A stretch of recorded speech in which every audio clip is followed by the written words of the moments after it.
Hello friends, ওনার পাঁচফোড়নে তোমাদের সবাইকে welcome. আজকের রেসিপিটা কি সেটা দেখার জন্য সরাসরি আমরা রান্নায় চলে যাচ্ছি। এখানে আমি একটা ছোট সাইজের এঁচড় নিয়ে সেটাকে চৌকো করে কেটে রেখেছি, আর এখানে নিয়েছি কিছু চিংড়ি মাছ। তাহলে বুঝতেই পারছো আজকের রেসিপিটা কি। প্রথমে আমি এই এঁচড়গুলোকে 15 থেকে 20 মিনিট একটু গরম জলে ফুটিয়ে নেব। এর মধ্যে দিয়ে দেবো অল্প নুন আর অল্প হলুদ। এবার আমি এটা ঢেকে দিলাম। এঁচড় সেদ্ধ হতে হতে এখানে দেখো আমি ধনে, জিরে, মৌরি, এলাচ, দারচিনি নিয়েছি। এটা দিয়ে একটা ভাজা মশলা বানিয়ে নেব। এটা হালকা লাল করে একটু ভেজে নেব।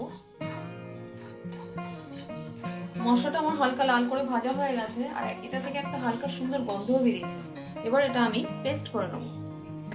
এঁচড়টা সেদ্ধ হতে হতে আমি এদিকের কাজগুলো করে নিচ্ছি। এখানে দেখো কড়াইতে তেল গরম করে নিয়েছি। এবার চিংড়ি মাছগুলো ভেজে নেব।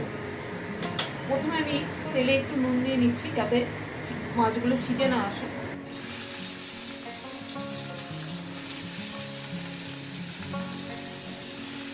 এবার এর মধ্যে অল্প তেল,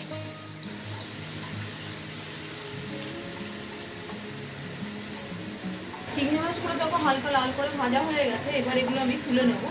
এখানে দেখো এঁচড়গুলো ফুটে গেছে, 15 মিনিট হয়েও গেছে। এবার আমি এগুলো নামিয়ে নেব।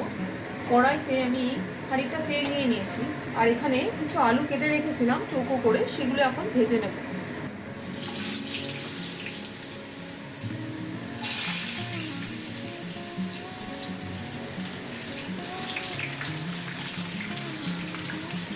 এর মধ্যে দিয়ে দেবো অল্প নুন, অল্প হলুদ।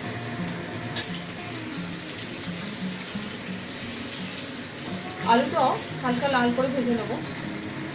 আমি এটাকে ঢেকে দিলাম। এখানে দেখো হালকা লাল ভাজা হয়ে গেছে আলুগুলো। এবার আমি এগুলো নামিয়ে নেব। এই তেলেই আমি সেদ্ধ করা এঁচড়গুলো হালকা ভেজে নেব।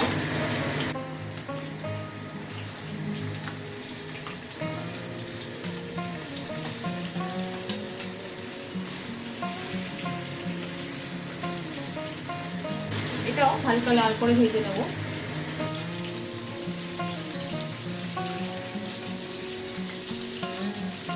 এবার কড়াইতে আমি দিয়ে দেবো তেজপাতা, শুকনো লঙ্কা, গোটা এলাচ, দারচিনি আর জিরে।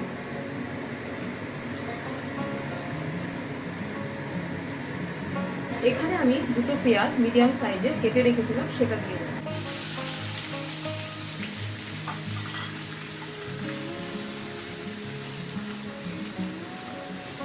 পেঁয়াজগুলো দেখো কেমন হালকা লাল হয়ে এসেছে।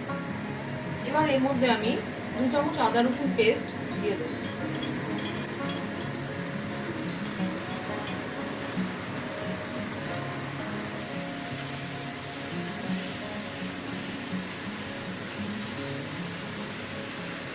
এটা আমি 2 মিনিটের জন্য ঢেকে দিলাম।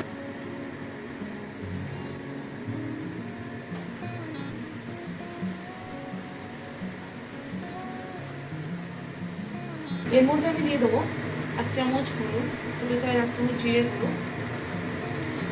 1 চামচ ধনে গুঁড়ো, আর এই ছোট চামচে 1 চামচ লঙ্কার গুঁড়ো।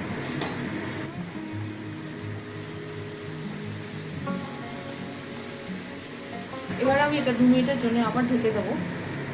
মশলা থেকে দেখো তেল কেমন বেরিয়ে এসছে।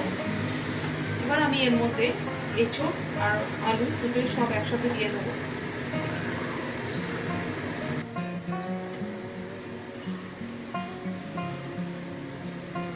এর মধ্যে আমি দিয়ে দেবো অল্প কাশ্মীরি লঙ্কার গুঁড়ো, আর দিয়ে দেবো গরম মশলার গুঁড়ো।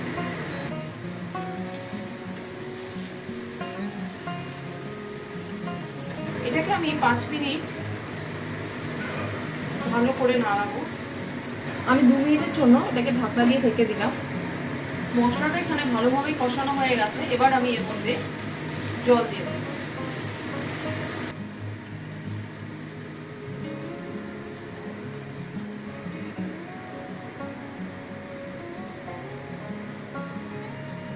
এটাকে আমি 5 মিনিটের জন্য ঢেকে দিলাম, কারণ এঁচড় আর আলু দুটোই সেদ্ধ হবে।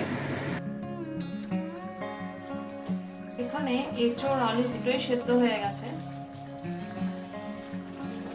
এবার আমি এর মধ্যে ভাজা চিংড়ি মাছগুলো দিয়ে দিলাম।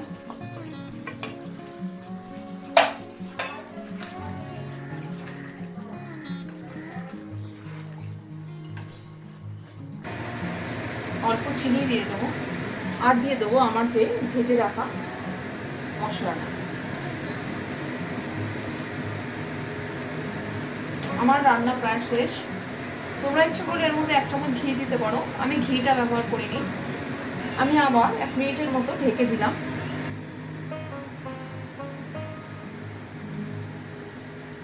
আমার এঁচোড় চিংড়ির রেসিপি রেডি। তোমাদের যদি ভালো লাগে তাহলে বাড়িতে ট্রাই করতে পারো। যদি ভালো লাগে সাবস্ক্রাইব করো।